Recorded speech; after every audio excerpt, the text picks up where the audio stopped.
Hi everyone. So we are going to start our second session of the morning on sea level rise and the impact of sea level rise on Egypt and the Nile Delta and the nearby regions. So first, I would like to introduce Florence Coloni. She's a researcher on paleoclimate and she's working in Italy. And she's also a representative of SCAR, which is a committee in charge of monitoring the Antarctic Peninsula and all the Antarctic area. So, welcome, Florence, and the floor is yours.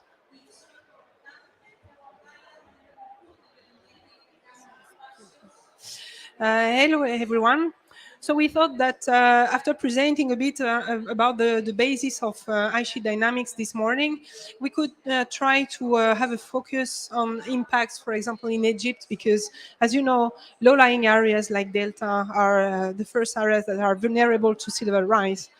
So I will present a few facts about sea level rise in the future and give you a paleo perspective. It's a very brief presentation, and then Pam Pearson will make the case for Egypt. So I'm sure you have or not, I don't know, but seen this figure tons of time now. This is from the summary for policymakers from the last IPCC report, and this is showing you the sea level projections by the end of the 21st century for the different scenarios, the different emission scenarios, okay, from SSP 1.9, which corresponds to the Paris Agreement, which meets the target of limiting global warming by below 1.5 degrees, to the SSP 8.5, which is the, let's say, worst case scenario that goes up as plus 4 degrees of global warming, okay? So as you can see, I mean, those scenario a bit diverge, but I would say that between the SSP 1.9 and SSP 8.5, which is the brown curve, the sea level rise is different from, let's say, varies from zero point 0.5 meter, at least I think 44 centimeter, to 77 centimeter in the worst case scenario by the end of the 21st century, with an upper limit of uncertainty reaching about 1 meter of global mean sea level rise by the end of the 21st century. So as you can see, all the bench of scenarios keep sea level rise by the end of the 21st century below 1 meter, okay? 1 meter is already a lot, because if you think about what I've been doing 20 centimeters over the past century to most of low-lying coastlands and small island, the Pacific state, you can imagine that 1 meter, it's kind of a lot. Even half meter, it's a lot, because the main impacts of sea level is not only rise, but it's also taking into account high tides, flooding, okay, and then also storm surge damage. So the higher the global mean sea level is, and the larger the area are impacted by storm surges and high tide floodings. On this figure, you also see a curve that is the dotted line, okay? This dotted line represents the lack of knowledge that we have about Antarctic processes, okay? Most of this dotted line you see goes well above 1 meter by the end of the 21st century, because it accounts for the unstable behavior that some part of Antarctica has in response to oceanic warming. In fact, in Antarctica, some of the sectors have the base, their foots, the ice, grounded below sea level. So it's highly vulnerable to all the oceanic warmth that is advected by climate dynamics toward the coast of Antarctica. What is the main effects is that the warmth is melting the marine termination of glaciers of Antarctica that are floating. It has the impact is that it thins those parts and it disintegrates them. Those parts are really important because they act as a tap for the inland flow. Okay, so they limit the discharge from ice flow into the ocean, and thus they regulate a bit the rate of sea level rise and Antarctic contribution to sea level rise. So those parts, when they disintegrate in a runaway process. So they start disintegrating, and they disintegrate until a new equilibrium in the stability of the ice flow is reached. Okay, because of that, we know that large portion of Antarctica are highly vulnerable to this kind of processes, and especially oceanic warming. So if we take plus 4 degrees of global mean air temperature, it also raises ocean temperature by a lot, and a lot amount of heat is uptaken into the ocean, which means that most of the Antarctic margins are vulnerable to this kind of unstable behavior. So this dotted line represents what the ice sheet community has been modeling in terms of instability of Antarctica if it were to occur because of this oceanic warming a bit everywhere. So this dotted line has been kept by IPCC in the report because it cannot be ruled out. This kind of unstable behavior cannot be ruled out because we also observed it in the past.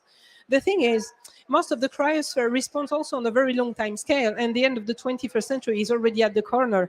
So if we want to have a real perspective on how the cryosphere, the potential of the cryosphere to meet global mean sea level rise, we have to look beyond the 21st century, okay? Because no global climate warming will not stop at the end of the 21st century. So if we have a look at what happened at 2300, the projection of IPCC goes up to 6 meters, and still with the dotted line, we are reaching more than 15 meters, okay? And you will tell me, oh, wow, it looks like a lot. This looks like a bit unrealistic, probably. But as I say, I'm a paleoclimate modeler, okay? And if we look back in the past to the different past one periods and the reconstructed global mean sea level rise, then we can understand that it's not the case. So this was during the very one period in the past, okay, where only Antarctica was existing at that time. Global mean temperature was 5 to 9 degrees higher than today, and CO2 was larger than 500 ppm in the atmosphere. Reconstructed sea level rise led to a 20 to 30 meter sea level rise above present day level, okay, because most of Antarctica disintegrated at that time. And we know that because this is based on geological records. We found them around Antarctica, so we are absolutely sure that this happened. Another period that occurred 3 million years ago has global mean temperature higher by 2 to 4 degrees with a CO2 level above 400 ppm, okay? And this led to a sea level rise about 15 to 20 meters, okay? And same thing here. We have the geological records in front of the Antarctic sector that disintegrated to show us that this really happened. Next period is a period a bit closer to us, was a period that was warmer than today, but not as much as the past two periods, only 0.5 to 1.5 degrees warmer than today. So this is the target of the Paris Agreement. And this led to a 15 meter in average sea level rise with a great disintegration of Greenland and Antarctica as well. We have a CO2 that is in the range of 300 to 400 ppm. So that's nowadays, basically. Then another interglacial, the closest to us, the last that occurred in the past. Same thing, temperature range plus 0.5 degrees to 1.5 degrees of global warming, but CO2 below 300 ppm. Nevertheless, sea level rise was about 5 to 10 meters, with a large part of Antarctica also contributing to it. We also have data to show that, but at that time, also Greenland actually really contributed to it. So this is what the paleo data show us. Now, if I put our projection of the worst case scenario, that the one I showed you before for 2300, and I put it in this paleo perspective, you can see that the range that we project for 2300 with a global warming of plus 4 degrees and CO2 well above 500 ppm, okay, definitely shows you a sea level rise that could reach 15 meters, around 10 meters of sea level rise. And then looking at this picture, you can definitely understand that it's definitely not unrealistic, okay? This is largely in the range of what the natural variability of the system has been showing us for the past 20 million years, okay, in terms of Antarctic destabilization and contribution to sea level rise. That's why our scenario, even the worst case scenarios and the dotted line on the IPCC projection that I showed at the beginning is definitely not a scenario that we can rule out. This is completely realistic. This might really happen. So this is what I had to say. Now I let my colleague proceed on that. Thanks.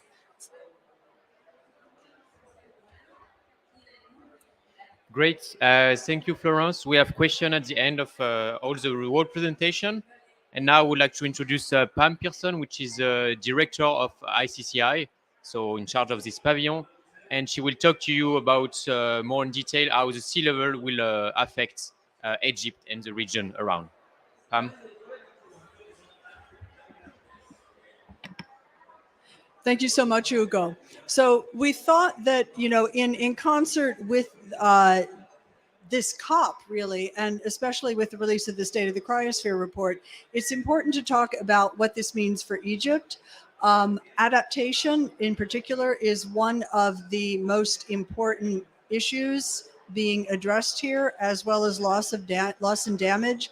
And so I thought it would be interesting then, in the context of what Flo has just presented, to talk about what this might mean for Egypt and the population here, and how we as, civil society or negotiators or scientists can best context this. And so we see this as a bit of a dialogue. So this is a figure that I have taken from Dr. Julie Brigham Greta, UMass Amherst, who is one of Flo's colleagues in terms of having a paleo impact. And just again, to reiterate how extreme where we are right now is, right? If you look at the past 3 million years, CO2 between glacials and interglacials went between 180 and 280 and 180 and 280. That's what you're seeing here, okay? So that was the pattern of the Earth until we humans came along. And this is where we are now, right? It's way off the charts. And so that's why we're seeing this rapid warming. That's why we're seeing these changes in Antarctica and the Arctic on Greenland and in mountain glaciers, all contributing to sea level rise. And we can't forget ocean warming, right? Because the warming ocean expands. But at this point, the ice sheets have pretty much taken over.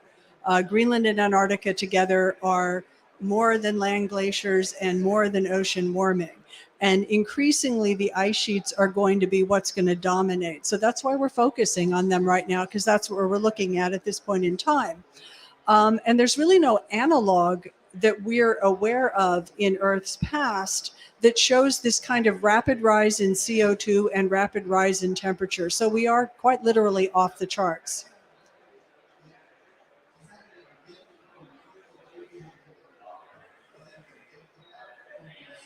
There we go.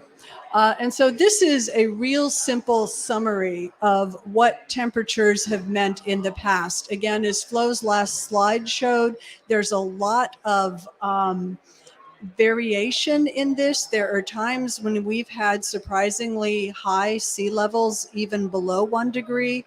But these are the figures that we're trying to sort of make people aware of as, in general, what we're looking at least over time. 1 degree, 2 to 3 meters higher than today. Okay, we're already above that. Over time, 1.5 degrees, we're looking at 6 to 9 meters. And so this is why most cryosphere scientists will say that 1.5 degrees should not be considered a safe temperature over time, because if we stay there for any length of time, then we're committing ourselves to 6 to 9 meters. The uncertainty that you hear scientists talk about is in the rate and when. If we reach 1.5 and bounce off it like a guardrail, which is the way Jim Skay, one of the IPCC vice chairs, puts it, we bounce off, we come back down again. Can we prevent that 6 to 9 meters, or is it immediately committed? We really don't know the answer to that. I think most cryosphere scientists would both say, we don't know, it's highly uncertain. But they would also say that, probably if we stay at 1.5 degrees for longer than 200 or 300 years, then we're looking at committing this. And there's some evidence that the West Antarctic ice sheet could have tipped as early. There are some scientists who say it tipped already at 0.8 degrees. Okay, so we're already committed to the 3 to 4 meters that would come from, say, Thwaites in particular and other parts of the West Antarctic ice sheet, and that we may not be able to stop that. We might be able to slow it. But these are the kinds of things that we're looking at. These are the kinds of risks that we're taking by continuing to essentially pour CO2 into the atmosphere and cause temperatures to rise. We're not allowing temperatures to rise, we're causing them to temperatures to rise. And I think that kind of language is important because it's actually a decision we jointly as a human community are making. So then if we look at Egypt, this is 1 meter of sea level rise. We know that we're committed to this. I think that virtually all cryosphere scientists have said we're going to reach this definitely by the end of this century, maybe sooner. And as you can see, it makes Alexandria essentially an island because you get backfill in on the delta.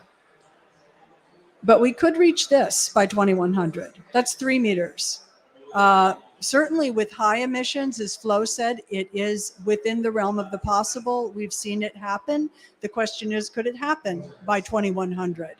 But if you put together, West Antarctica, Greenland, land glaciers, what we know is happening, for example, with high emissions, we'll lose an awful lot of the rest of our land glaciers. That's almost half a meter right there. And if you put it all together, that's why, scientists can say this is definitely not out of the realm of the possible. This is 6 meters. And now we're looking at where we might be as early as 2150 if some of the newest projections combining modeling and paleo research, we could reach this level by 2150. So this is the time of our great-grandchildren could be dealing with levels like this in the Nile Delta. And keep in mind also that it's very flat, right? You're going to get saltwater incursion. And this is the real breadbasket, of course, of Egypt. And so it doesn't mean, this is where the water would be at 6 meters.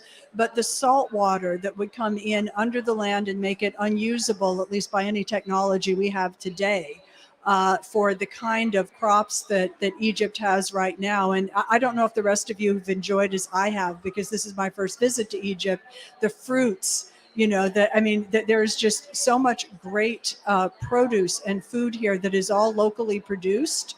Most of it actually without pesticides because the land is so fertile. And having that disappear would be a tremendous blow to this country. And of course, people are going to have to move. They're going to be displaced. And these are tens of millions of people just in this area.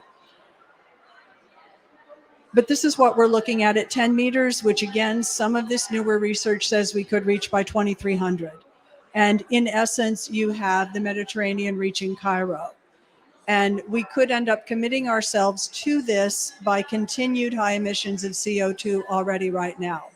So this is kind of the reality facing just one part of the planet, Egypt. And if you could now show the YouTube video, because there are attempts to deal with this. And to me, this is really revealing, but I'll just, show you this video. It's very short, just about 2.5 minutes. And then, we can discuss how this level of adaptation is going to be adequate or not, what we need to be thinking about in terms of Egypt's adaptation, limits to adaptation, and really, taking that out to other parts of the world, because I think we have a lot of people here from different countries today. So if you could play the video, please. And this is a project being supported by the Green Climate Fund.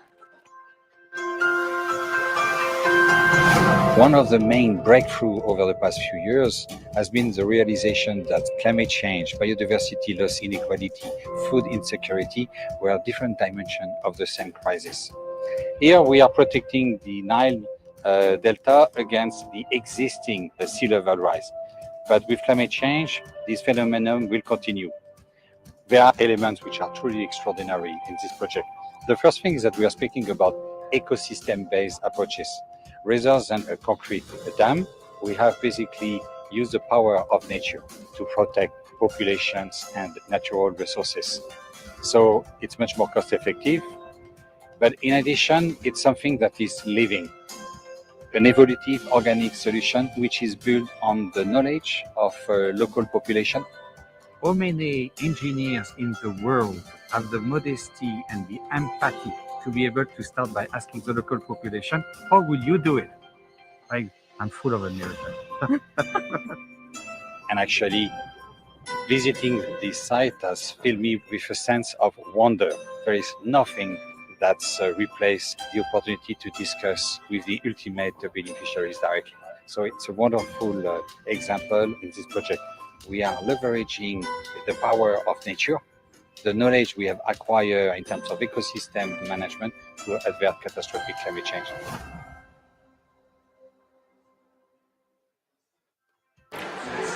All right, so this is an existing project, and when I look at this as someone who's also worked in development, I see a lot of really good things here. It's very locally based. It's working with the local people.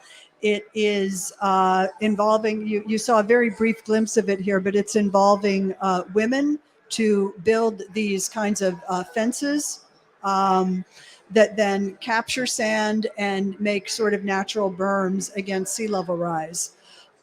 So a lot of good things, but at the same time, if I click back, well, you saw those pictures. That's okay. We don't need to bring them up again. You know, when you see those pictures, the idea that this could stand for any length of time against what we're, you know, potentially facing, it really is a kind of Band-Aid. And one of the things that is being discussed increasingly, both here, but also mentioned quite a bit in the IPCC 6 assessment, the working group too, is that we're facing limits of adaptation. And of course, these kinds of nature-based solutions in terms of holding the sand back, you know, I actually come originally from Texas. I've lived on the Gulf Coast. I've been through a lot of hurricanes. One storm can wipe out things like this. You know, you see it happen.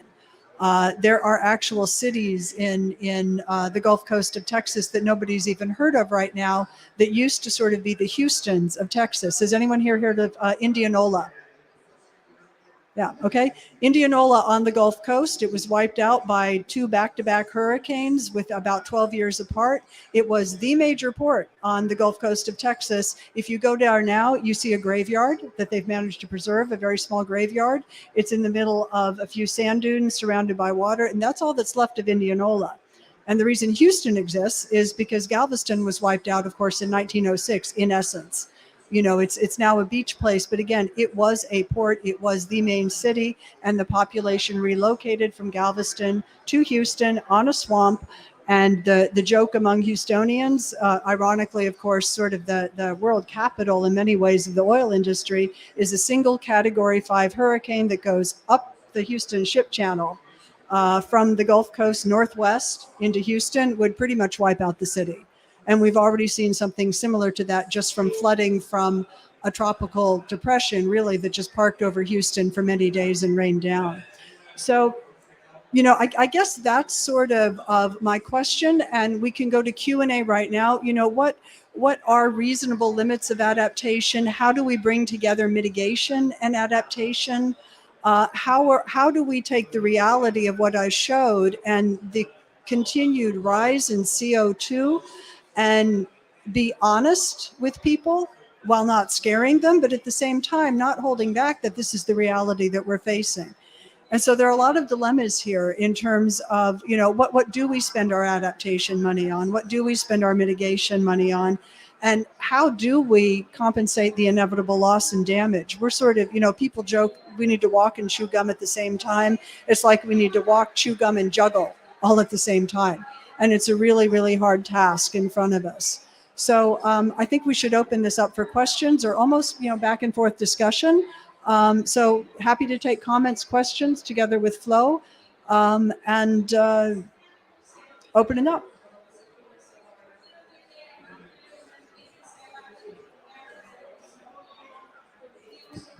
Do someone has questions to Pam or Florence? Or a comment?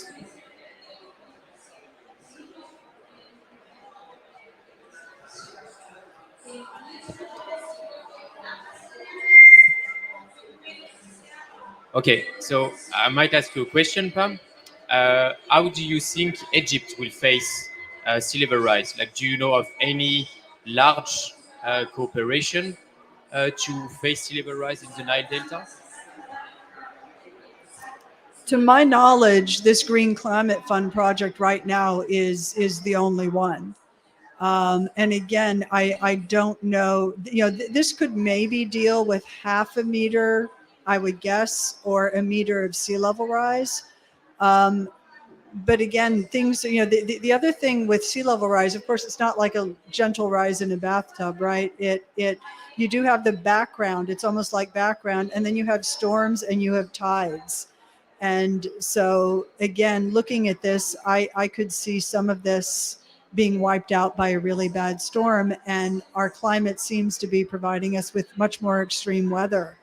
And so the question is how long this would last. I live now in Sweden in a place that is actually below sea level. And there they've built 7-meter-high berms to protect the heart of the city because of those kinds of events. And that probably, that is a 2100 project, they think. So it will protect the city for about 100 years. And then after that, they're not sure.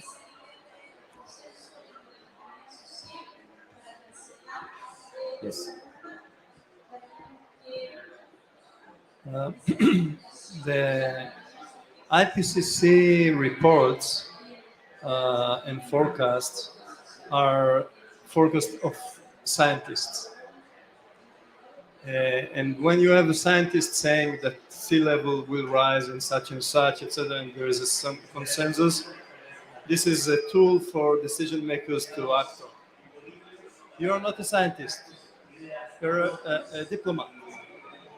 So the question is, how can decision makers trust, okay, a diplomat saying those things? I think that it's very difficult to do something that is going out of the scope of the scientific consensus, that is delivered again and again in the IPCC reports. So this is the intent of those reports, was to be the base for decisions.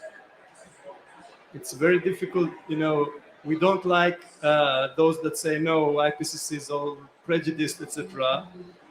And the same thing, we should not disregard it from the other side. Say it's not telling the whole truth. I feel uncomfortable as coming from science to discuss scenarios not by some group of scientists. That's an easy question, actually. This is from groups of scientists. All of this that you've seen is in the IPCC report. And it's the dotted line, for example, that Flo showed. So we rely very much on IPCC scientists. The State of the Cryosphere report, the majority of the reviewers are IPCC scientists. So there's actually, we're sort of putting it in policymaker language, being diplomats, knowing what diplomats can listen to, but there's a that's why with these kinds of events, we always begin with a scientist to talk about it. So, again, these are extremes.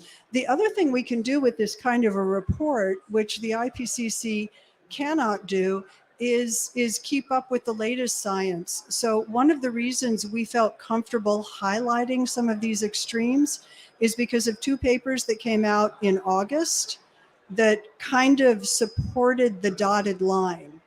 And I would say, unfortunately, supported the dotted line. And the reason the IPCC chose to put that dotted line in there was because it was based on just two studies, but they were very well-respected studies, actually by IPCC scientists as the lead authors. And so they felt it was important to let policymakers know that even though if you take the bulk of papers published from 1995 all the way to when they closed, many of them based on models that they're sort of global system, and so they don't look specifically at Antarctic dynamics, like some of what Flo showed and that you'll see later today, that these newer studies, even though naturally there are only fewer of them, might be more correct than the studies that have come before, because we're getting better at this. And what was really telling for me about these later studies is that they calibrated them with Earth's past. So, you run the model backwards. Does it predict what we know happened in Earth's past? And then you calibrate it over the past 30 years back, where we've had really, reasonably good observations. And then you run it forward and see what it says. And that's what these latest models and papers, the two that came out this past year, have essentially done. Flo, it looks like you want to say something too.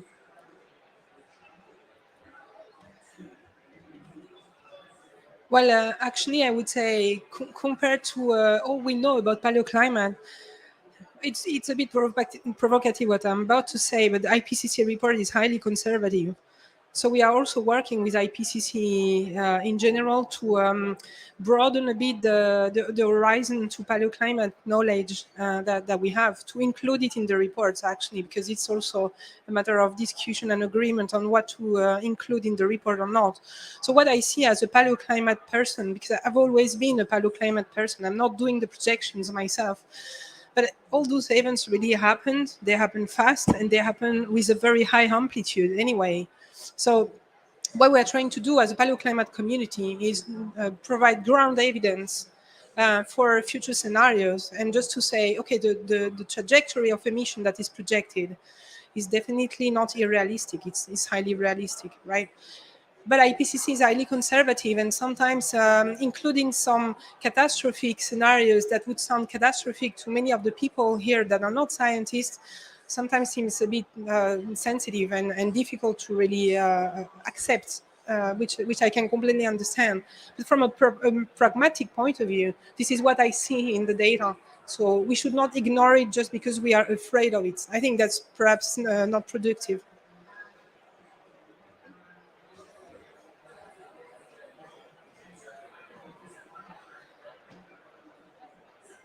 Great, thanks.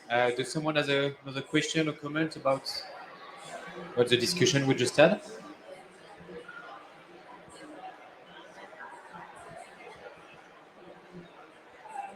Great. So thank you, everyone.